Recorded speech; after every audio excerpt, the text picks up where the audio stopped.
39장 야생의 숨결, 인간의 멍에를 거부하는 생명들. 폭풍호 속의 하나님은 이제 시선을 하늘의 별자리에서 땅의 가장 은밀하고 거친 곳으로 옮기셨다.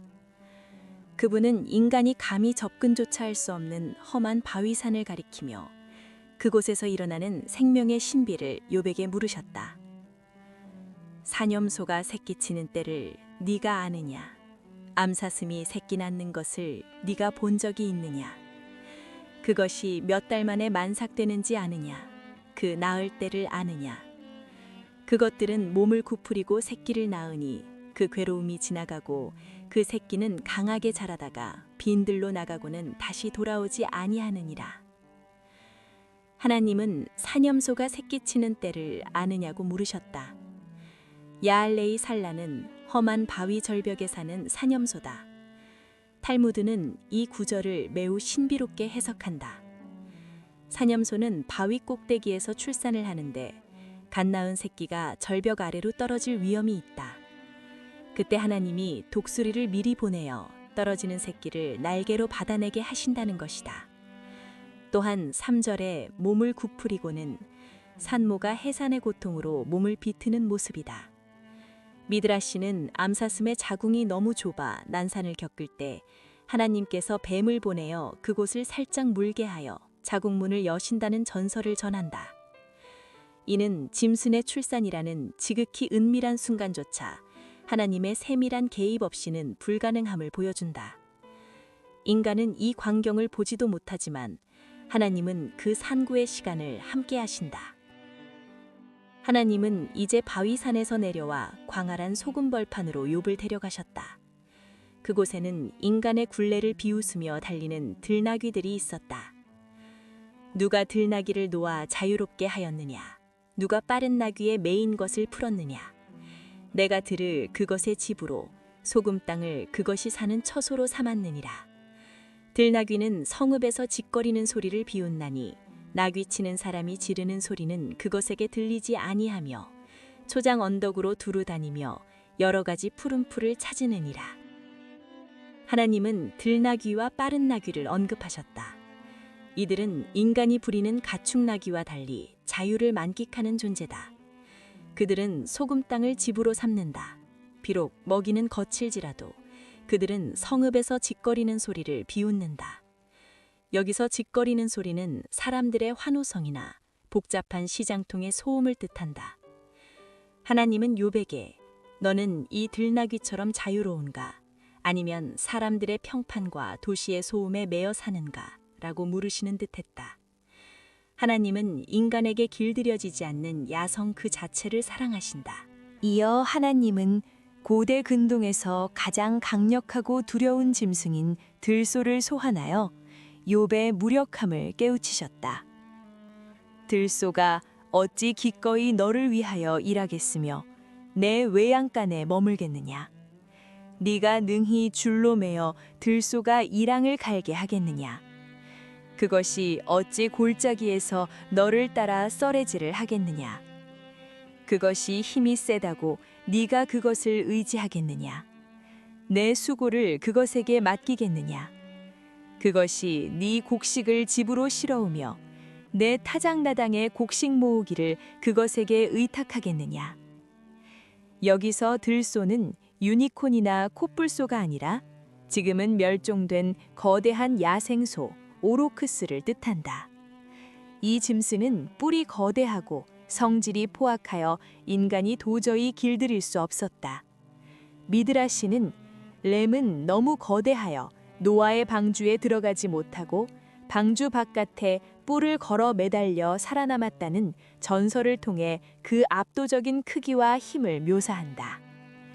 하나님은 욥에게 네가 이 짐승에게 멍에를 씌워 밭을 갈게 할 수 있느냐고 물으셨다. 인간은 힘센 존재를 보면 이용하려 들지만 하나님은 그 힘을 인간을 위해 쓰지 않고 그저 존재하게 하신 창조주이시다.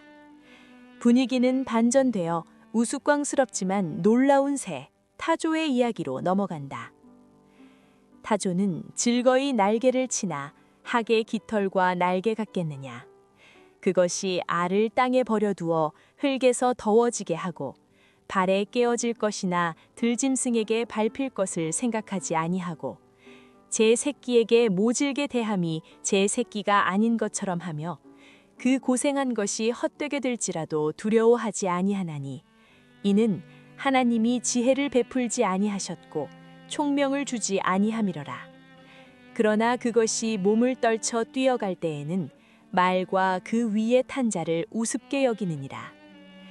하나님은 타조를 즐거이 날개를 치는 자라고 부르셨다. 그러나 타조는 알을 흙바닥에 놔두고 돌보지 않는 모진 어미다. 17절에 하나님이 지혜를 베풀지 아니하셨고는 매우 중요한 구절이다. 하나님은 타조에게서 지혜를 잊게 하셨다. 그러나 그 대신 속도를 주셨다. 타조가 달리기 시작하면 당대 최고의 전차였던 말과 그 탄자를 우습게 여길 정도로 빠르다. 이는 세상에 지혜롭지 못한 것도 부족해 보이는 것도 다 하나님의 뜻 안에 고유한 가치가 있음을 보여준다. 이제 하나님은 고대 전쟁의 상징이자 힘의 결정체인 군마의 위용을 장엄하게 묘사하셨다. 말의 힘을 네가 주었느냐? 그 목에 흩날리는 갈기를 네가 입혔느냐? 네가 그것으로 메뚜기처럼 뛰게 하였느냐? 그 위엄스러운 콧소리가 두려우니라.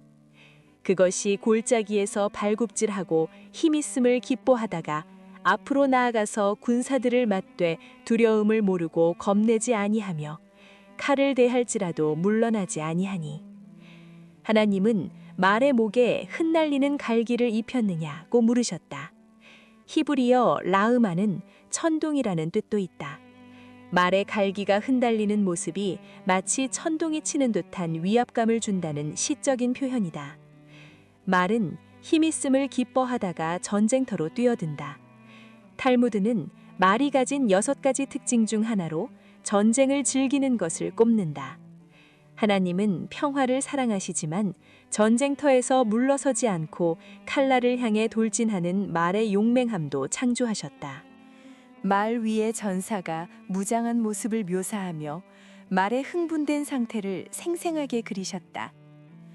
그의 위로 화살통과 빛나는 창과 투창이 번쩍이며 땅을 삼킬 듯이 맹렬히 성내며 나팔 소리에 머물러 서지 아니하고 나팔 소리가 날 때마다 힝힝 울며 멀리서 싸움 냄새를 맡고 지휘관들의 호령과 외치는 소리를 듣느니라.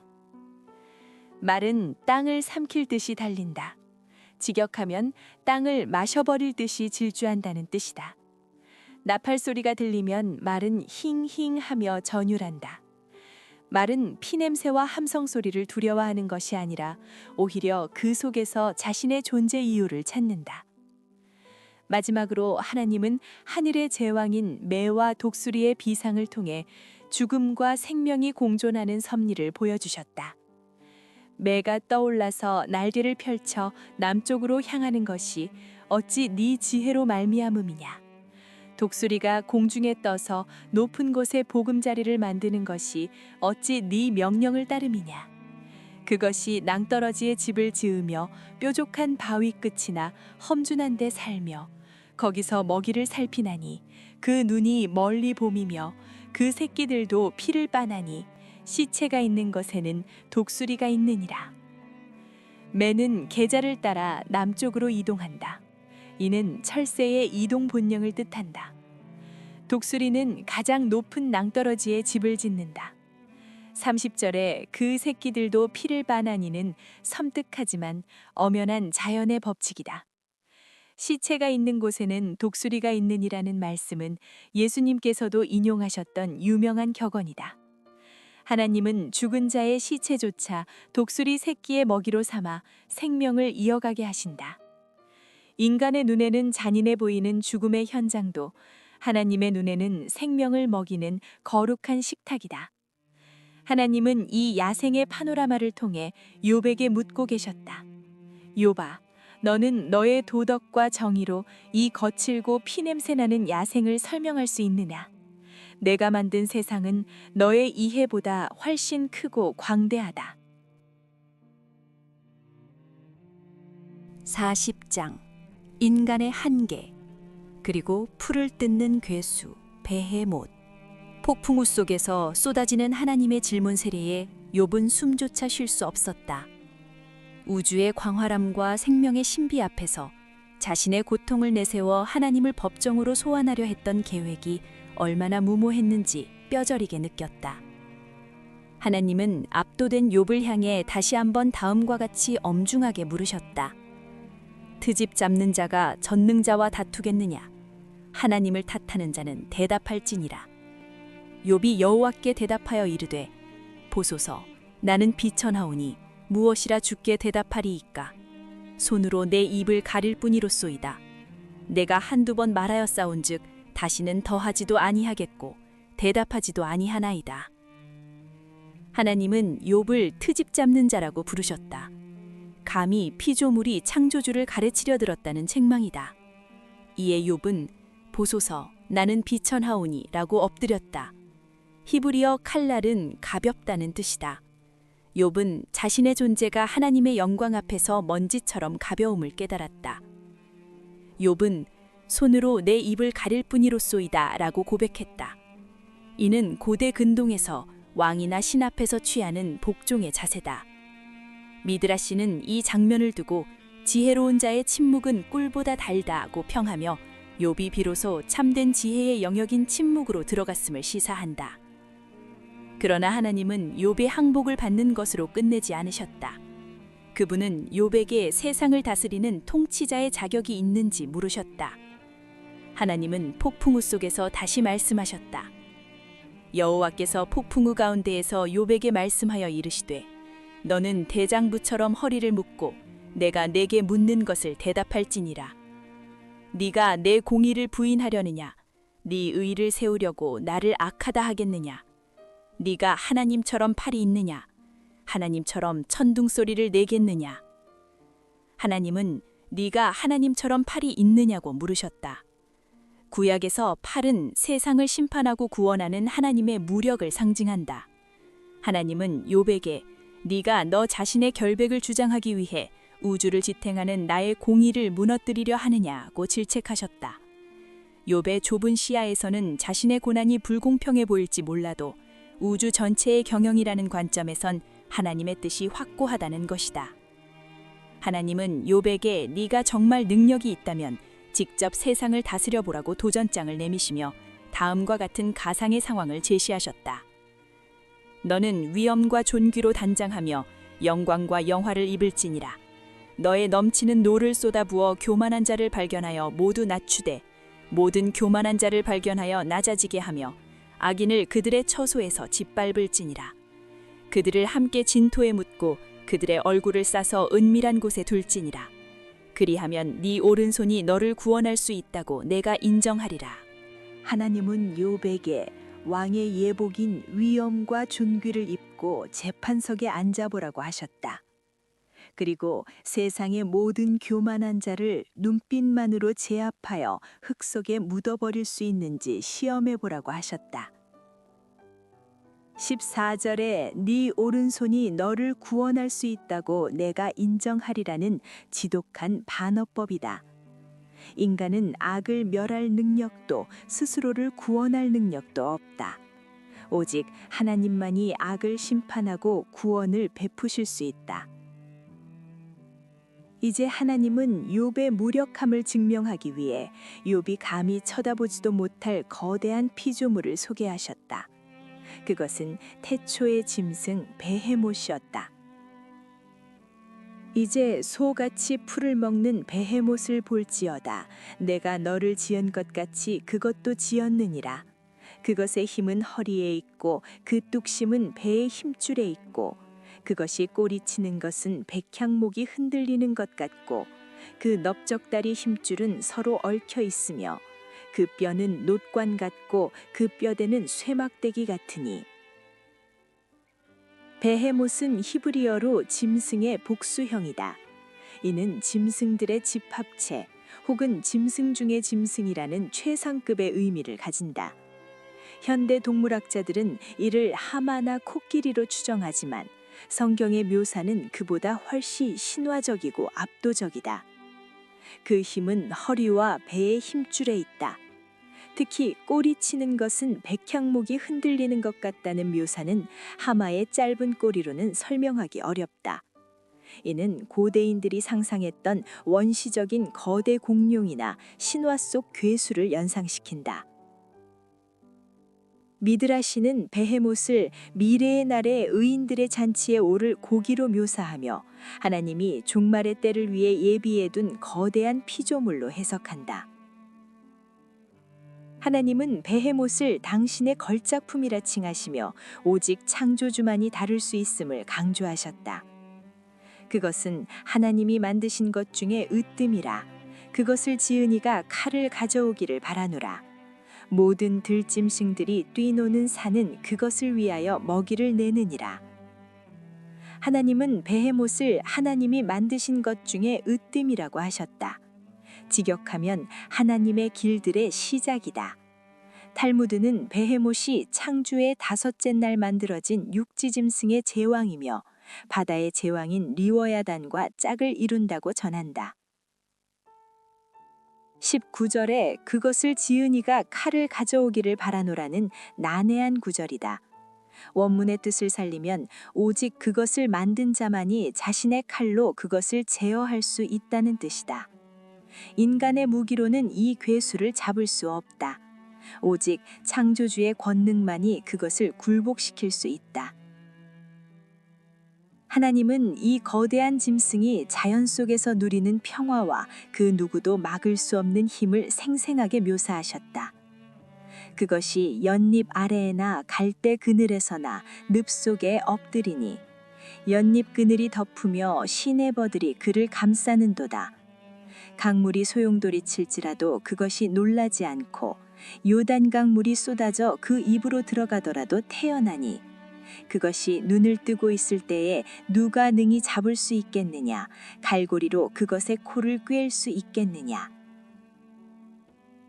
베헤못은 연잎 아래서 휴식한다.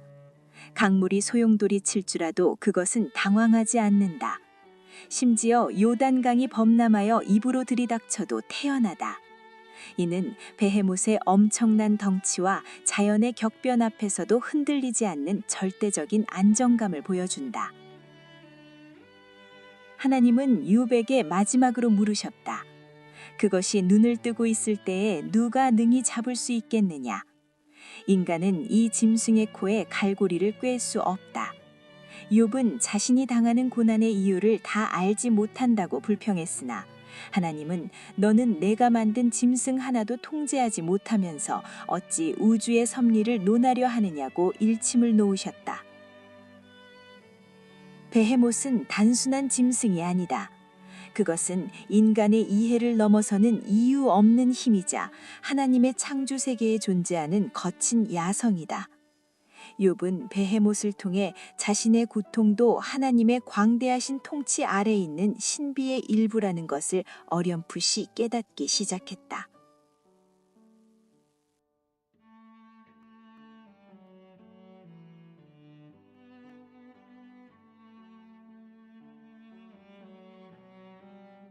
오늘도 텍스트 너머의 더 깊은 성경의 은혜를 받으셨나요? 받으셨으면 구독과 좋아요를 꾹 눌러주세요. 영상 제작에 많은 힘이 됩니다.